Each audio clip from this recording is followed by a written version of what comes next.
Hi everyone. आज का video मेरा स्पेसिफिकली होने वाला है कॉलेज स्टूडेंट्स या फिर वो लोगों के ऊपर जो अपनी अर्ली 20s में है और जिन्होंने इन्वेस्टिंग जर्नी अपनी जस्ट स्टार्ट करी है और वो अपने जो फाइनेंसेस है उनको और बेटर करना चाहते हैं और बेटर फाइनेंशियल अपनी हैबिट्स को वो बिल्ड करना चाहते हैं। क्यों भी ना करें, क्योंकि जो यही हमारा एज ग्रुप है, ये आने वाली जो हमारी इकोनॉमी है उसको संभालने वाला है, उसकी जो टेक केयर है वो यही एज ग्रुप आगे आने वाले टाइम में करने वाला है। So in this video I would like to give you 5 main tips and 5 main points you can say that will help you to build your finances, you can say manage your finances even better and live a better financial life to achieve more financial habits. So let's start. Video start करने से पहले हम एक छोटे से data के बारे में बात करते हैं और ये डेटा ये कहता है कि जो हमारे जेन जी है तो उसमें से जितने भी हमारे मेजॉरिटी ऑफ लोग हैं वो अपनी 60% जो उनकी जो इनकम है, या तो वो कोई इंटर्नशिप कर रहे हैं या तो वो अपने जो पेरेंट्स हैं उनमें से पॉकेट मनी रिसीव करते हैं, तो उनमें से वो अपना जो 60% है वो अपना जो एक्सपेंसेस है वो अननेसेसरी एक्सपेंसेस में अपनी जो इनकम है उन्हें उड़ा देते हैं। मतलब आप इसी रिपोर्ट से ये पता लगा सकते हैं कि कितना ज्यादा जरूरत है जेनजी को फाइनेंशियल हैबिट्स के बारे में जानने की। ओके, तो जो पहला पॉइंट होने वाला है वो होने वाला है कि ट्रैक योर नंबर्स। अगर आपको पता ही नहीं है कि आपके डेली एक्सपेंसेस कितने हैं और आपकी इनकम में से कितना कितना जो पोर्शन है वो कौन से एक्सपेंसेस में जा रहा है, तो अगर आप इस बारे में अनअवेयर हो तो फिर आप उसको कट कैसे कर पाओगे? It's impossible to cut them off if you don't know the exact number of it. So आपको ये चीज तो करना बहुत जरूरी है कि आपको अपने नंबर्स को ट्रैक करना पड़ेगा। What I want you to do is take a white paper. आप एक व्हाइट पेपर लीजिए, उसमें जो आपकी इनकम है आप उसको लिखिए और जो आपके एक्सपेंसेस हैं आप लाइन बाय लाइन अपने एक्सपेंसेस को लिख सकते हैं।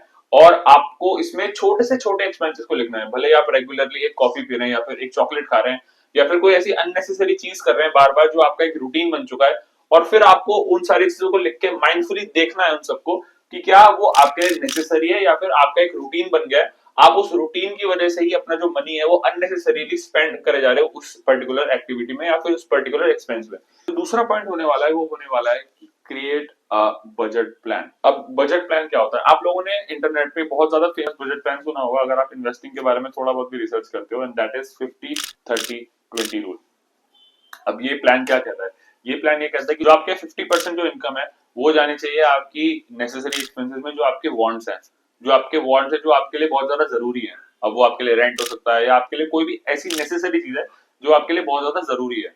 अब जो 30% है वो आपकी जो इनकम है वो जानी चाहिए अननेसेसरी जगहों पे, जहां पर जो आपकी नीड्स होती है, जो आपने फैशन के लिए करते हो या फिर अपनी ग्रूमिंग के लिए करते हो या फिर अपनी शॉपिंग के लिए करते हो, तो इस टाइप के एक्सपेंसेस आपके जाएंगे उस प्रोपोर्शन में। और जो बचे 20% है उसमें आप कर सकते हो सेविंग या इन्वेस्टमेंट्स।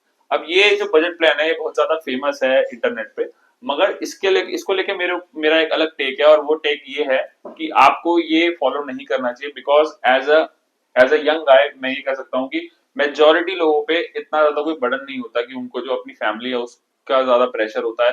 लोगों के पास होता है, but I am talking about majority. What I want you to follow is 20-30-50 rule.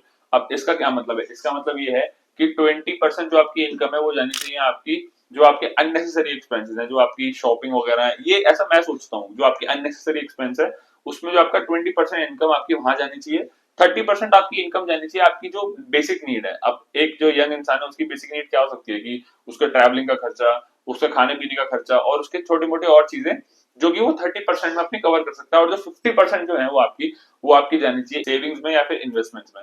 आप सेव कर सकते हो वो पैसा या फिर वो आप पैसा इन्वेस्ट कर सकते हो। अब इन्वेस्टमेंट की बात हो ही रही है तो मेरा जो थर्ड पॉइंट है वो इसी के ऊपर होने वाला है कि invest early in your life. अब हम दो एग्जांपल लेके चलते हैं। एक ऐसा इंसान है जिसने 25 साल की उम्र में इन्वेस्टमेंट स्टार्ट करी है और एक ऐसा इंसान है जिसने 20 साल की उम्र में इन्वेस्टमेंट स्टार्ट करी है। अब कंपैरेटिवली अगर इन दोनों का स्केल देखा जाए तो 20 साल वाले को जो कंपाउंडिंग के इफेक्ट्स हैं वो ज्यादा अच्छे से दिखेंगे और ज्यादा जल्दी दिखेंगे, क्योंकि उसने जल्दी इन्वेस्टमेंट स्टार्ट कर दी। जितना जल्दी आप लाइफ में इन्वेस्टमेंट स्टार्ट करते हो, जो आपको टाइम है, जो आपका जो टाइम ड्यूरेशन होती है वो उतनी ज्यादा आपकी बढ़ जाती है आपकी एसआईपीज में, और आप इन्वेस्टमेंट अगर अपनी करते हो तो बहुत ज्यादा आपको आगे बेनिफिशियल होता है। अब एसेट बिल्डिंग की बात हो रही है तो थोड़ी सी लायबिलिटी के बारे में बात कर लेते हैं। तो मैं fourth point is going to be avoid credit card debt. अब जब भी कोई यंग इंसान जो उस क्रेडिट कार्ड को स्वाइप करता है तो उससे जो सेंसेशन मिलती है वो बहुत ज्यादा हमें कूल लगती है, बहुत ज्यादा हमें अच्छी लगती है, मगर आप ये नहीं समझ पाते हो कि जो वो कूलनेस है अगर उसका आपने इंटरेस्ट टाइम पे पे ऑफ नहीं करा तो जो उसके इंटरेस्ट रेट्स हैं वो आपके ऊपर पाइल अप होना स्टार्ट हो जाते हैं, and that will become very difficult for you to pay off. आप जो एक काफी सीरियस अमाउंट ऑफ डेट में फंस जाते हो जिससे बाहर निकलना आपके लिए एज अ यंग गाय बहुत ज्यादा मुश्किल हो जाता है। तो आप अपने नेसेसरी एक्सपेंसेस कर सकते हो। फॉर एग्जांपल आपके जो एकेडमिक एक्सपेंसेस हैं जिनके लिए आप नहीं निकाल सकते, पैसा अरेंज नहीं कर सकते, आप उन चीजों के लिए क्रेडिट कार्ड यूज कर सकते हो। But for other things I think you should really consider if you are going to credit card और नॉट, बिकॉज क्रेडिट कार्ड्स अगर आप वाइजली यूज नहीं करते हो तो it's going to be very very bad for you. अब जो fifth point होने वाला है इस वीडियो का और जो लास्ट पॉइंट होने वाला है वो होने वाला है to shift your mindset on to creating an active income source.